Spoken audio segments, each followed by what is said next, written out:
So the third round starts and I'm starting to land shots and the same thing's sort of happening.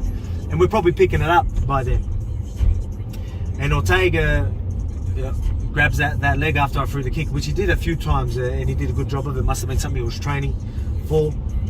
Grabs the leg and throws a punch and gets me with the punch, and obviously having my leg and I've fell on my ass. So I've tried to butt scoot and bump straight up before he could even jump onto me.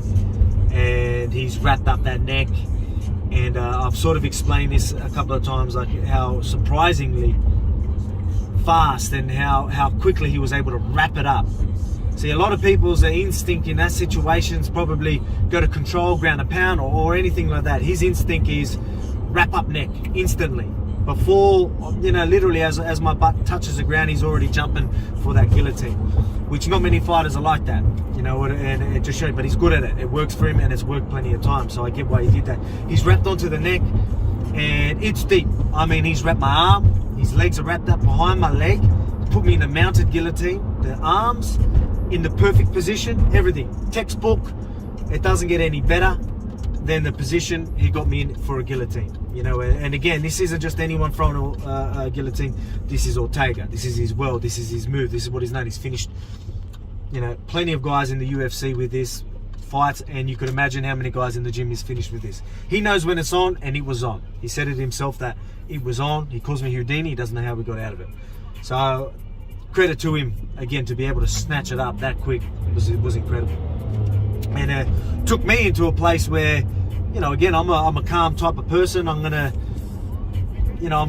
be pretty chill here, but I'm losing almost consciousness. Yeah, so I'm starting to lose a bit of color. The lights are dimming, if that makes sense. The lights are dimming.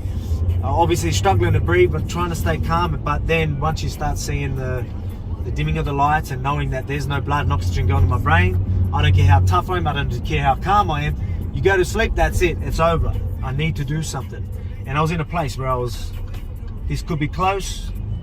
What I was doing at the time, I was doing the right things, trying to push his hips up, trying to pull on his arm to make that little bit of space, trying to, kip out my legs, get my legs out so he didn't have his legs wrapped around me so much so I could lift his hips. So there was a few techniques I was doing that was correct, but it still wasn't working enough where I still felt in danger.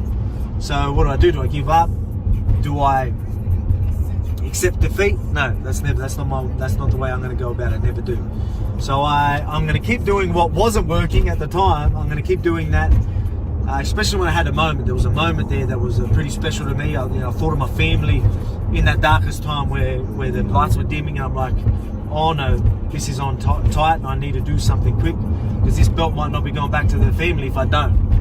Again, refuse to lose. I can't do that. I literally thought of my family in that moment. It was a place where you don't want to be, but I found strength in thinking of the family, thinking of Australia, and bringing that belt back home and whatnot. And I can't do this. I need to at least try and keep doing what I was doing. Again, pulling on that hand, trying to push on the hip, and I finally made that little bit of space.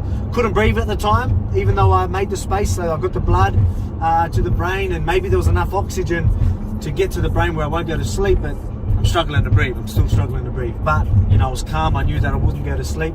So I've got my chin out, and there we have it. I'm out of this, one of the deepest guillotines I've ever been.